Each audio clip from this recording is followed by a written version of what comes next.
नमस्कार मैं मजिद बंधुসকল पुलगते चाँकि 9टा गुरुत्वपूर्ण खबर।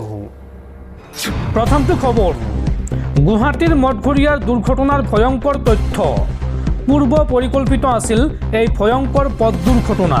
এই দুৰ্ঘটনাত থিতাতে মৃত্যু হৈছিল তিনিগৰাকী যুৱতীৰ।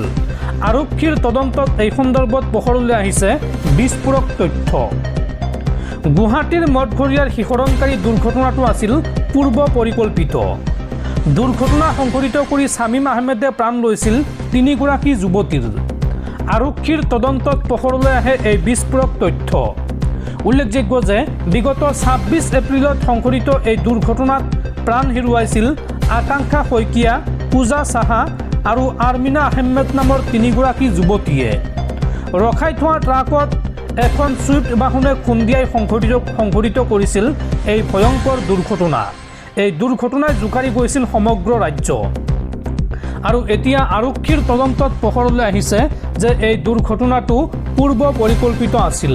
অৰ্থাৎ এই তিনিগৰাকী যুৱতীৰ মৃত্যু হৈছিল দুৰ্ঘটনাত নহয়, হত্যা কৰা হৈছিল এই তিনিগৰাকী যুৱতীক। আৰু ইয়াৰ মূল অভিযুক্ত হৈছে শামীম আহমেদ। পৰৱৰ্তী খবৰ মধ্যপ্ৰাচ্যৰ যুদ্ধৰ মাজতে এইবাৰ ভাৰতত সাজু কৰা হৈছে 12টাকৈ পৰমাণু অস্ত্ৰ। ভাৰতৰ পৰমাণু নীতিত ডাঙৰ পৰিৱৰ্তন। ভাৰতৰ পৰমাণু নীতিত এক ডাঙৰ পৰিৱৰ্তন দেখা গৈছে। প্ৰতিৰক্ষা বিভাগে প্ৰথমবাৰৰ বাবে 12টা পৰমাণু অস্ত্ৰ পোনপটীয়াকৈ যুদ্ধৰ বাবে মোতায়েন কৰিছে। আন্তঃৰাষ্ট্ৰীয় অস্ত্ৰ গৱেষণা সংস্থা চিপ্ৰি চমুকৈ SIPRIৰ এক শেহতীয়া প্ৰতিবেদনত এই দাবী কৰা হৈছে। ইমান দিনে ভাৰতৰ নীতি আছিল যে পৰমাণু বোমা আৰু সেইবোৰ নিক্ষেপ কৰা মিছাইলসমূহ বেলেগ বেলেগ ঠাইত সংৰক্ষণ কৰি ৰখা হৈছিল। কিন্তু চিপ্ৰিৰ প্ৰতিবেদন অনুযায়ী এইবাৰ ভাৰতে সেই পুৰণি নীতি সলনি কৰিছে। এই প্ৰথমবাৰৰ বাবে দেশে পৰমাণু অস্ত্ৰ কেৱল জমা কৰি ৰখাৰ পৰিৱৰ্তে ব্যৱহাৰৰ বাবে সম্পূৰ্ণ সাজু কৰি ৰাখিছে।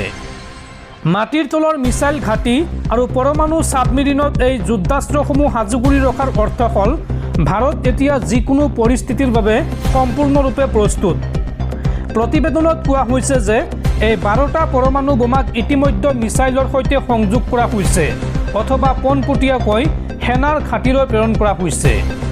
ইয়াৰ লগতে যোৱা এটা বছৰত ভাৰতৰ পৰমাণু অস্ত্ৰৰ সংখ্যাও কিছু বৃদ্ধি পাইছে। ছাবমেৰিনত পৰমাণু অস্ত্ৰ লৈ সাগৰত ভাৰতীয় সেনাই নিয়মীয়াকৈ পহৰা দি থকাৰ কথাও প্ৰতিবেদনত উল্লেখ কৰা হৈছে। হিচাপ অনুযায়ী 2026 চনৰ জানুৱাৰী মাহলৈকে ভাৰতৰ হাতত প্ৰায় 190টা পৰমাণু অস্ত্ৰ মজুত আছে। জল, স্থল আৰু আকাশ এই তিনিওটা পথৰেই পৰমাণু আক্ৰমণ চলোৱাৰ ক্ষমতা এতিয়া ভাৰতৰ হাতত আছে। বিশেষজ্ঞসকলৰ মতে শান্তিপূৰ্ণ পৰিৱেশৰ সময়তো মিছাইলৰ ভিতৰত পৰমাণু বোমা ভৰাই ৰখা আৰু সাগৰত ছাবমেৰিনেৰে নিয়মীয়াকৈ চকু ৰখাটোৱে প্ৰমাণ কৰে যে ভাৰতে নিজৰ সামৰিক ৰণনীতি বহু পৰিমাণে সলনি কৰি পেলাইছে। অৱশ্য এই পৰিৱৰ্তনৰ পাছতো ভাৰতে প্ৰথমে পৰমাণু আক্ৰমণ নকৰাৰ নীতিত অটল আছে। অৰ্থাৎ ভাৰতে নিজে কেতিয়াও কোনো দেশৰ ওপৰত প্ৰথমে পৰমাণু বোমা নিক্ষেপ নকৰে। যদি কোনো দেশে ভাৰতৰ মাটিত বা ভাৰতীয় সেনাৰ ওপৰত পৰমাণু আক্ৰমণ কৰে তেতিয়াহে ভাৰতে ইয়াৰ উপযুক্ত প্ৰত্যুত্তৰ দিব। এই অস্ত্ৰ ভাণ্ডাৰ কোনো দেশৰ সৈতে প্ৰতিযোগিতা কৰিবলৈ নহয়, বৰঞ্চ দেশৰ সুৰক্ষা কৱচ হিচাপেহে সাজু কৰি ৰখা হৈছে। পৰৱৰ্তী খবৰ নীট পৰীক্ষা পৰিচালনাৰ দায়িত্বত এইবাৰ ভাৰতীয় বায়ুসেনা। অহা 21 জুনত দেশত পুনৰ অনুষ্ঠিত হ'ব নীট UG 2026 পৰীক্ষা। আৰু এইবাৰ পৰীক্ষাৰ প্ৰশ্নকাকত কঢ়িয়াব ভাৰতীয় বায়ুসেনাৰ হেলিকপ্টাৰে। প্ৰশ্নকাকত ফাদিলৰ বাবে পৰীক্ষা বাতিল হোৱাৰ পাছত এইবাৰ পৰীক্ষাৰ দায়িত্ব ল'ব ভাৰতীয় বায়ুসেনাই। উচ্চ নিৰাপত্তা, গোপনীয়তা আৰু সতৰ্কতাৰ সৈতে পৰীক্ষা অনুষ্ঠিত কৰাৰ প্ৰস্তুতি ভাৰতীয় বায়ুসেনাৰ। দৰ্শকসকল আৰু বহুতো গুৰুত্বপূৰ্ণ খবৰ আছে। তাৰ আগতে আপোনাক জনাওঁ যে যদি আপুনি এতিয়ালৈকে এইটো ভিডিঅ'ত লাইক কৰা নাই তেন্তে এতিয়াই ভিডিঅ'টোত লাইক কৰি দিয়ক। আৰু এনেকুৱা ধৰণৰ ভিডিঅ'সমূহ নিতৌ চাবলৈ চেনেলটো ছাবস্ক্ৰাইব কৰি কাষত থকা বেল আইকনটো প্ৰেছ কৰি ৰাখক। পৰৱৰ্তী খবৰ হৰ হৰ মহাদেৱ লিখা টি-চাৰ্ট পিন্ধি এইবাৰ বিপদত সাংসদ ৰকিবুল হুছেইন। জমিয়তৰ উপসভাপতি ৰকিবুল হুছেইনক জমিয়তৰ পৰা বৰখাস্ত কৰাৰ দাবী আৰু লগতে প্ৰাথমিক সদস্যৰ পৰা অপসাৰণৰ দাবী মেহমুদ মাদানী গোটৰ জমিয়তৰ। পৰৱৰ্তী খবৰ, 1000-2000 নহয়, প্ৰায় 1.5 কোটি গছ কাটি পেলোৱা হ'ব। বিতৰ্কৰ মাজতে গ্ৰেট নিকোবৰত 13,000 কোটি টকাৰে নতুন বিমানবন্দৰ নিৰ্মাণৰ সিদ্ধান্ত কেন্দ্ৰীয় চৰকাৰৰ। ভাৰত চৰকাৰে গ্ৰেট নিকোবৰ দ্বীপত থকা INS বাজৰ সম্প্ৰসাৰণৰ পৰিৱৰ্তে 13,000 কোটি টকা ব্যয় সাপেক্ষে এখন নতুন বিমানবন্দৰ নিৰ্মাণ কৰাৰ সিদ্ধান্ত গ্ৰহণ কৰিছে। 81,000 কোটি টকাৰ বিশাল গ্ৰেট নিকোবৰ প্ৰকল্পৰ অংশ হিচাপে এই নতুন বিমানবন্দৰটো নিৰ্মাণ কৰা হ'ব। বৰ্তমান এই দ্বীপটোৰ পাৰিপাৰ্শ্বিক অৱস্থাৰ প্ৰতি লক্ষ্য ৰাখি এই বিশাল প্ৰকল্পটোক লৈ তীব্ৰ ৰাজনৈতিক বিতৰ্ক চলি আছে। প্ৰতিৰক্ষা আৰু চৰকাৰী সূত্ৰই প্ৰকাশ কৰা তথ্য অনুসৰি এই নতুন বিমানবন্দৰটো গ্ৰেট নিকোবৰৰ দক্ষিণ পূব উপকূলৰ গালাথিয়া উপসাগৰৰ ওচৰৰ চিংগেন নামৰ ঠাইত নিৰ্মাণ কৰা হ'ব। এই বন্দৰটো সাধাৰণ যাত্ৰী আৰু সামৰিক বাহিনী দুয়োটাৰে ব্যৱহাৰৰ উপযোগী হ'ব। ভাৰত মহাসাগৰ আৰু দক্ষিণ চীন সাগৰক সংযোগ কৰা পৃথিৱীৰ অন্যতম ব্যস্ত সাগৰীয় পথ মালাক্কা প্ৰণালীৰ কাষতে থকা বাবে এই স্থানটো কৌশলগতভাৱে অতি গুৰুত্বপূৰ্ণ। ইয়াৰ দ্বাৰা ভাৰতে এই গুৰুত্বপূৰ্ণ সাগৰীয় পথটোৰ ওপৰত নজৰ ৰখাৰ ক্ষমতা বৃদ্ধি কৰিব পাৰিব। সূত্ৰ অনুসৰি INS বাজৰ বৰ্তমানৰ 4,500 ফুট দীঘল ৰানৱেটো 10,000 ফুটলৈ সম্প্ৰসাৰণ কৰিবলৈ গ'লে মাটিৰ গঠন আৰু আন কাৰিকৰী অসুবিধাৰ সৃষ্টি হ'লহেঁতেন। তদুপৰি এই ৰানৱে সম্প্ৰসাৰণ কৰিলে বনাঞ্চল, বন্যপ্ৰাণী আৰু স্থানীয় জনজাতীয় লোকসকলৰ ওপৰত বেয়া প্ৰভাৱ পৰাৰ সম্ভাৱনা আছিল। সেয়েহে চৰকাৰে পুৰণি বন্দৰটো ডাঙৰ কৰাৰ পৰিৱৰ্তে নতুন বন্দৰ নিৰ্মাণৰ সিদ্ধান্ত লৈছে। এই নতুন বিমানবন্দৰটো অহা 5 বছৰৰ ভিতৰত সম্পূৰ্ণ হোৱাৰ আশা কৰা হৈছে আৰু ই নৌসেনাৰ নিয়ন্ত্ৰণত থাকিব। গ্ৰেট নিকোবৰ হৈছে ভাৰতৰ আটাইতকৈ দক্ষিণত থকা দ্বীপ, যিটো আন্তঃৰাষ্ট্ৰীয় সাগৰীয় বাণিজ্যৰ ক্ষেত্ৰত অতি গুৰুত্বপূৰ্ণ স্থানত অৱস্থিত। এই নতুন বিমানবন্দৰটো প্ৰায় 81,000 কোটি টকাৰ বিশাল গ্ৰেট নিকোবৰ উন্নয়ন প্ৰকল্পৰ 4টা মূল অংশৰ ভিতৰত এটা। এই প্ৰকল্পৰ অধীনত এখন ডাঙৰ বন্দৰ, বিদ্যুৎ প্ৰকল্প আৰু নতুন চহৰ নিৰ্মাণৰো পৰিকল্পনা কৰা হৈছে। চৰকাৰৰ মতে এই প্ৰকল্পটোৱে ভাৰতৰ অৰ্থনৈতিক বিকাশৰ লগতে প্ৰশান্ত মহাসাগৰীয় অঞ্চলত ভাৰতৰ স্থিতি মজবুত কৰিব আৰু চীনৰ বৰ্ধিত প্ৰভাৱক নিয়ন্ত্ৰণ কৰাত সহায় কৰিব। আনহাতে বিৰোধী দলৰ নেতা ৰাহুল গান্ধীয়ে এই প্ৰকল্পটোক লৈ চৰকাৰক তীব্ৰ সমালোচনা কৰিছে। শেহতীয়াকৈ দ্বীপটো ভ্ৰমণ কৰাৰ পাছত তেওঁ এই প্ৰকল্পটোক দেশৰ অন্যতম ডাঙৰ দুৰ্নীতি বুলি অভিহিত কৰিছে। তেওঁ অভিযোগ কৰিছে যে উন্নয়নৰ ফলত বিশাল বনাঞ্চল ধ্বংস হ'ব, প্ৰায় 1.5 কোটি গছ কটা যাব আৰু চপ্পেন জনজাতিৰ দৰে থলুৱা লোকসকল স্থানচ্যুত হ'ব। কংগ্ৰেছ দলে এই প্ৰকল্পৰ পাৰিপাৰ্শ্বিক প্ৰভাৱ আৰু স্বচ্ছতাক লৈ সংসদত বিতৰ্কৰ দাবী জনাইছে। চৰকাৰে এই প্ৰকল্পটোক দেশৰ সুৰক্ষা আৰু উন্নতিৰ বাবে জৰুৰী বুলি দাবী কৰিলেও পৰিৱেশবিদ আৰু সমালোচকসকলে ইয়াৰ পাৰিপাৰ্শ্বিক প্ৰভাৱক লৈ বিৰোধিতা অব্যাহত ৰাখিছে। পৰৱৰ্তী খবৰ, ৰাজ্যত বন্ধ হ'ব গৰুৰ বজাৰ। ৰাজ্যত প্ৰথমবাৰলৈ সজাইত বন্ধ হ'ব গৰুৰ বজাৰ। অহা মাহৰ পৰা সজাইত সম্পূৰ্ণৰূপে বন্ধ হ'ব গৰুৰ বজাৰ। এই ঘোষণা বিজেপিৰ বিধায়ক শিলাদিত্য দেৱৰ। পৰৱৰ্তী খবৰ, বহিৰ্ৰাজ্যত পুনৰ অসমৰ যুৱকক নৃশংস হত্যা পত্নী আৰু বন্ধুৰ। চেন্নাইত অসমৰ আমিৰ আলীক হত্যা কৰি চুটকেছত ভৰাই ৰেল ষ্টেচনৰ সমীপত পেলাই দিলে মৃতদেহৰ অংশ। আৰু ইতিমধ্যে গ্ৰেপ্তাৰ কৰা হৈছে অসমৰ নাগৰিক তথা পত্নী ৰুহিমা আৰু বন্ধু আশ্ৰাফ আলীক। অবৈধ প্ৰেমৰ সম্পৰ্কৰ বাবেই হত্যাৰ সন্দেহ আৰক্ষীৰ। পৰৱৰ্তী খবৰ, এফালৰ পৰা সকলো অধিগ্ৰহণ আদানী গ্ৰুপৰ। এইবাৰ 3,050 কোটি টকাত স্মাৰ্ট মিটাৰ কোম্পানী ইণ্টেলিস্মাৰ্ট কিনিব আদানী এনাৰ্জিয়ে।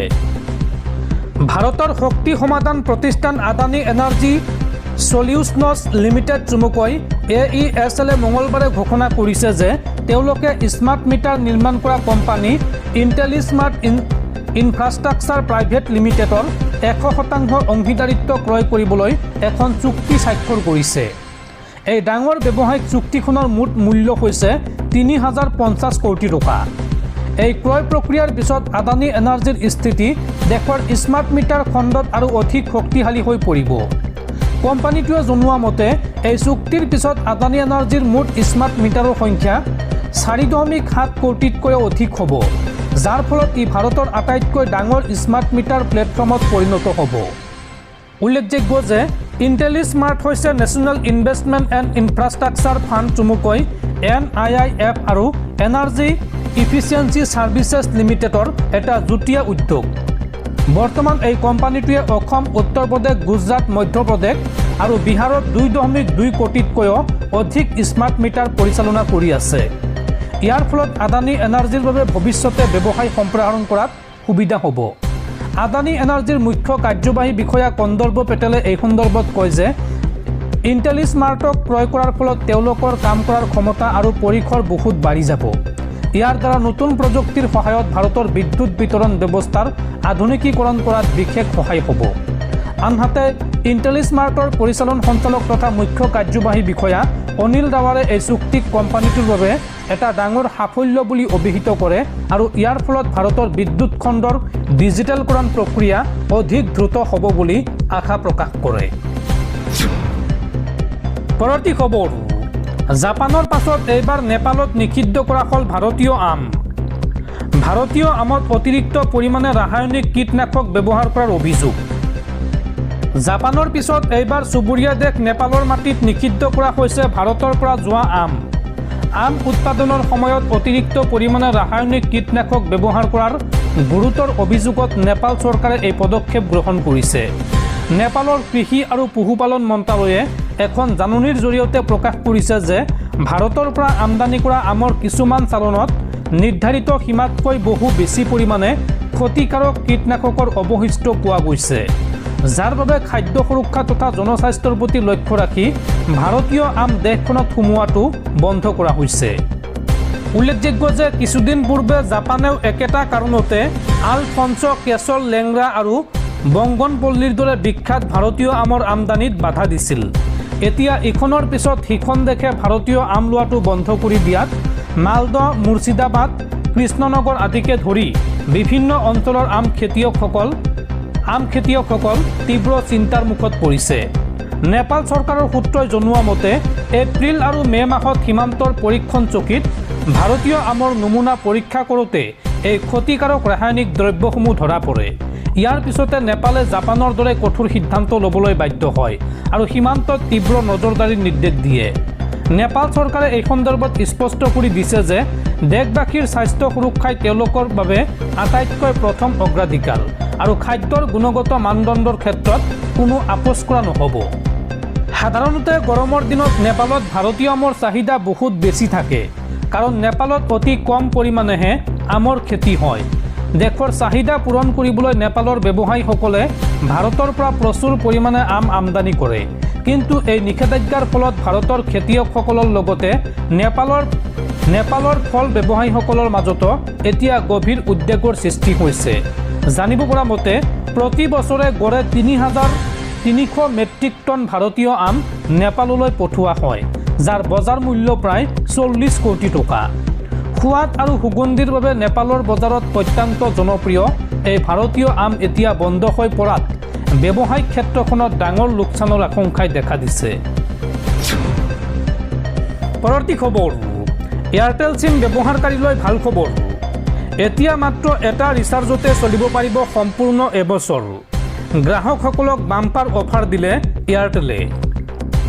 বৰ্তমান সময়ত এজন ব্যক্তিৰ এটাতকৈ অধিক মোবাইল নম্বৰ থকাটো কোনো আচৰিত কথা নহয়, কিন্তু ৰিচাৰ্জ প্লেনৰ খৰচ দিনক দিনে বৃদ্ধি পোৱাৰ বাবে প্ৰতিটো নম্বৰ সক্ৰিয় কৰি ৰাখিবলৈ পকেটৰ পৰা বহুত টকা খৰচ কৰিবলগীয়া হয়।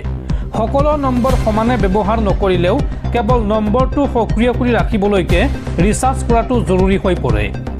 এই কথা মনত ৰাখিয়েই এয়াৰটেলে এতিয়া নতুন প্লেন লৈ আহিছে। যিসকলে কেৱল কলিং আৰু নম্বৰ চালু ৰাখিবলৈ কম খৰচী প্লেন বিচাৰি আছিল, তেওঁলোকৰ চিন্তা এতিয়া দূৰ হ'ব। এয়াৰটেলে আটাইতকৈ কম খৰচী এক বছৰীয়া নতুন প্লেনটোৰ মূল্য হৈছে 1849 টকা অৰ্থাৎ 1849 টকা ৰিচাৰ্জ কৰিলে এক বছৰ আপুনি ৰিচাৰ্জ কৰিব নালাগে।